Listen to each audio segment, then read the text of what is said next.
धन्यवाद। सर्वप्रथम त यस कार्यक्रमलाई भव्य र सभ्य रूपमा सञ्चालन गरिरहनुभएका आदरणीय कार्यक्रम सञ्चालकज्यू र यहाँ उपस्थित सम्पूर्ण महानुभावहरू, म मानेबजार गाउँपालिका वडा नम्बर 2 वाक्सामा अवस्थित श्री मनोकामना माध्यमिक विद्यालयको कक्षा 9 मा अध्ययनरत छात्रा शिक्षा अधिकारीको तर्फबाट स्वीकार्नुहोस्। नमस्कार। आज मिति 2022 साल जेठ महिनाको 15 गते हुन गइरहेको यस 18 गणतन्त्र दिवस 2022 सालमा हुन गइरहेको यस 18 गणतन्त्र दिवसमा निबन्ध प्रतियोगितामा मैले भाग लिइरहँदा आज म प्रथम स्थान हासिल गरिरहँदा यहाँ मलाई यो स्थानसम्म पुर्याउन हुने सम्पूर्णलाई विशेष धन्यवाद दिन चाहन्छु। र मेरो निबन्ध प्रस्तुत गर्नुपर्दै गर्दा गणतन्त्रको प्रबन्धनमा युवाको भूमिका भन्ने शीर्षक रहेको छ। गणतन्त्र भन्नाले यस्तो शासन प्रणालीलाई जनाउँछ जहाँ सार्वभौमसत्ता जनतामा निहित हुन्छ र जनताद्वारा प्रत्यक्ष अथवा अप्रत्यक्ष रूपमा निर्वाचित प्रतिनिधिहरूबाट शासन सञ्चालन हुन्छ। लोकतान्त्रिक मूल्य, मानवाधिकार, समता, समानता, स्वतन्त्रता, न्याय, उत्तरदायित्व र पारदर्शितामा आधारित गणतान्त्रिक प्रणालीले देशको सम्पूर्ण नागरिकलाई समावेशी र समान अधिकार र अवसर प्रदान गर्दछ। यस्ता मूल्य र व्यवस्थाको प्रवर्धन तथा जगेर्ना र संरक्षणमा युवाहरूको भूमिका अत्यन्तै महत्त्वपूर्ण हुन्छ। युवा भन्नाले त्यो उमेर समूहलाई जनाउँछ जसमा व्यक्ति शारीरिक, मानसिक, बौद्धिक तथा सामाजिक दृष्टिले तीव्र विकासको चरणमा हुन्छ। संयुक्त राष्ट्र सङ्घ UN का अनुसार 15 देखि 24 वर्ष उमेर समूहलाई युवा भनिन्छ भने नेपालको राष्ट्रिय युवा नीति 2072 ले 16 वर्षदेखि 40 वर्ष उमेर समूहलाई युवाको रूपमा परिभाषित गरेको छ। विशेषता अनुसार शारीरिक रूपले ऊर्जाशील, सक्रिय, काम गर्न सक्ने उमेर हो। मानसिक रूपमा नयाँ सोच, उत्साह, जिज्ञासा र नेतृत्व क्षमताले भरिएको र सामाजिक रूपमा परिवार, समाज र राष्ट्र निर्माणमा सक्रिय योगदान दिन सक्ने उमेर समूहका मानिसहरू नै युवा हुन्।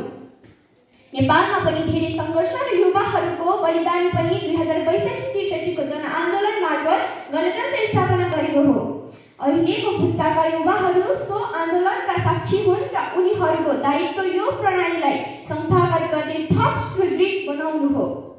गणतन्त्र एक यस्तो शासन प्रणाली हो जसमा राजा वा कुनै खास वर्गको शासन हुँदैन। यसको मूल्य आधार जनताको शासन हो। जनप्रतिनिधिहरू निर्वाचन मार्फत छानिन्छन् वा चुनिन्छन् र उनीहरू जनताप्रति उत्तरदायी हुन्छन्। गणतन्त्रले समाजमा समानता, समावेशिता, न्याय र स्वतन्त्रताको ग्यारेन्टी दिन्छ। यो व्यवस्थामा नागरिकहरूको सक्रिय सहभागिता आवश्यक हुन्छ। नागरिकहरूमध्ये अनि युवाको भूमिका विशेष रहन्छ। युवा कुनै पनि देशको मेरुदण्ड हुन्। उनीहरूमा जोश, जाँगर, नयाँ सोच, प्रविधिमा बहुत परिवर्तन गर्ने क्षमता हुन्छ। नेपाल जस्तो विकासोन्मुख मुलुकमा कुल जनसङ्ख्याको ठुलो हिस्सा युवाहरूले ओगटेको छन्। यसले उनीहरूको भूमिका अझै निर्णायक बनाउँछ। देशमा हुने सामाजिक, राजनीतिक, आर्थिक वा शैक्षिक परिवर्तनहरूमा युवाको भूमिका र योगदान आह्वानका साथ अनिवार्य हुन्छ। गणतन्त्र प्रवर्धनका लागि युवामा राजनीतिक जागरुकता र सहभागिताहरू हुन जरुरत छ। युवाहरूले गणतन्त्रको अर्थ, मूल्य र महत्त्व बुझ्न आवश्यक छ र उनीहरूले नागरिक अधिकार र कार्यबारे जानकारी राखी सही प्रतिनिधित्व गर्ने प्रतिनिधि चयनमा योगदान गर्नुपर्छ। आजका युवा भोलिका नेता हुन्। उनीहरूले राजनीति चेतना फैलाउन, गलत प्रणालीको विरोध गर्न, स्वतन्त्र र निष्पक्ष निर्वाचनको माग गर्न सक्नुपर्छ। गणतन्त्रलाई जोगाउन शिक्षित समाज अपरिहार्य हुन्छ। युवाहरूले शिक्षाको माध्यमबाट समाजमा चेतना फैलाउन सक्दछन्। ग्रामीण क्षेत्रका नागरिकहरूलाई मतदानको अधिकार, समावेशिता, लैङ्गिक समानता जस्ता विषयमा सशक्त बनाउने कार्य युवाहरूबाट नै सम्भव छ। आजको युग सूचना प्रविधिको युग हो। युवाहरू सामाजिक सञ्जाल, वेबसाइट, ब्लग, पोडकास्ट, युट्युब जस्ता माध्यमबाट गणतन्त्रको बारेमा जानकारी फैलाउन सक्छन्। झुट, भ्रम र प्रचारको युगमा सत्य तथ्य बाहिर ल्याउन प्रविधिको सही प्रयोग अपरिहार्य छ। गणतन्त्रको सफलता पारदर्शिता र उत्तरदायित्वमा निर्भर गर्छ। जब शासन प्रणालीमा भ्रष्टाचार मौलाउँछ, गणतन्त्र कमजोर हुन्छ। युवाहरूले सचेत नागरिकको रूपमा सामाजिक सञ्जालमा होस्, सडकमा होस् वा कानुनी माध्यमबाट भ्रष्टाचारको विरुद्ध आवाज उठाउनु नै पर्छ। गणतन्त्र सबै जात, वर्ग, धर्म, लिङ्गका नागरिकलाई समान अधिकार दिन्छ। नेपाल जस्तो विविधता भएको देशमा सामाजिक समावेशिता अत्यन्तै महत्त्वपूर्ण छ। युवाहरूले जातीय, लैङ्गिक, धार्मिक, भाषिक विविधताको सम्मान गर्दै समावेशी समाज निर्माणमा योगदान गर्नुपर्छ। गणतन्त्र स्थायी बनाउनु युवाहरूले रचनात्मक आन्दोलन र नेतृत्व विकासमा अग्रसर हुनुपर्छ। विद्यार्थी सङ्घ, युवा सङ्गठन, एनजिओ, सिभिल सोसाइटी मार्फत समाजमा परिवर्तन ल्याउने काम गर्न सकिन्छ। युवाले आफ्नो विचार, दृष्टिकोण र उद्देश्य स्पष्ट बनाउँदै परिवर्तनको मार्ग देखाउनुपर्छ। गणतन्त्र जोगाउन युवा देशमा रहनु आवश्यक छ। बेरोजगारीको कारण युवाहरू विदेशिने क्रम बढ्नु, राजनीतिक अस्थिरता र दलगत अवस्था, प्रतिस्पर्धा निराशा हुनु, गलत प्रचार, अफवाह र श्रम फैलाउने प्रवृत्तिले युवा समाज प्रभावित हुन अवसर भन्दा पहुँच र पहिचानलाई प्राथमिकता दिने प्रवृत्तिले प्रतिभाशाली युवाहरूलाई पन्छाउनु जस्ता गणतन्त्र प्रवर्धनमा युवाहरूलाई चुनौतीका रूपमा खडा भएका छन्।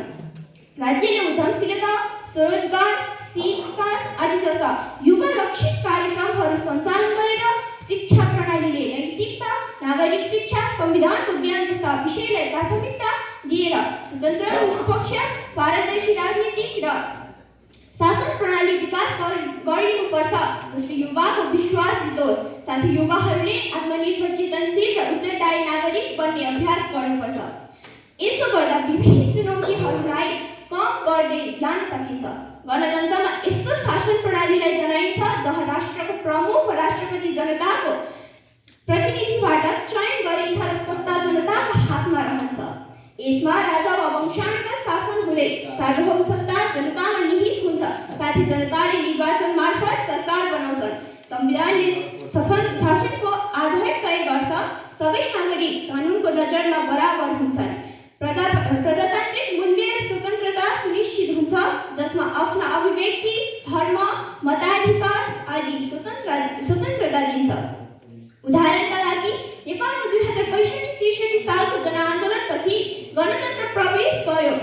त्यसपछि राजतन्त्रको अन्त्य भयो र नागरिकले प्रत्यक्ष वा अप्रत्यक्ष रूपमा राष्ट्र प्रमुख र सरकार प्रमुख चयन गर्ने व्यवस्था भयो।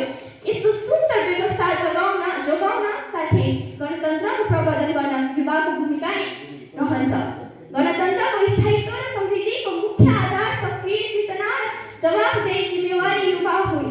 उनीहरू बिना गणतन्त्रको केवल एक कानुनी शब्दमा मात्र सीमित हुनेछ। गणतान्त्रिक व्यवस्थामा जनता सार्वभौमता सम्पन्न हुन्छन् भन्ने कुरा अक्षरमा मात्र रहनेछ।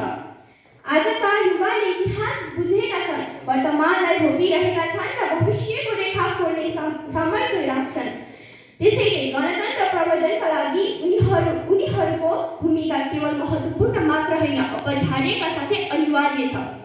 यदि युवाले सकारात्मक सोच राख्दै गणतन्त्रका उपलब्धिहरू भरपूर प्रयोग गर्दै देश विकास भएका हामी सबै सुखी र खुसी हुने, एक अर्कामा भाइचाराको भावना जागृत गरी लोकतान्त्रिक मूल्य र राष्ट्रिय भावनालाई आत्मसात गर्दै अघि बढ्ने भने मात्र गणतन्त्र फलदायी, स्थायी, जनमुखी बन्न सक्छ भन्ने मेरो भनाइहरू यहाँले गर्न चाहन्छु। धन्यवाद।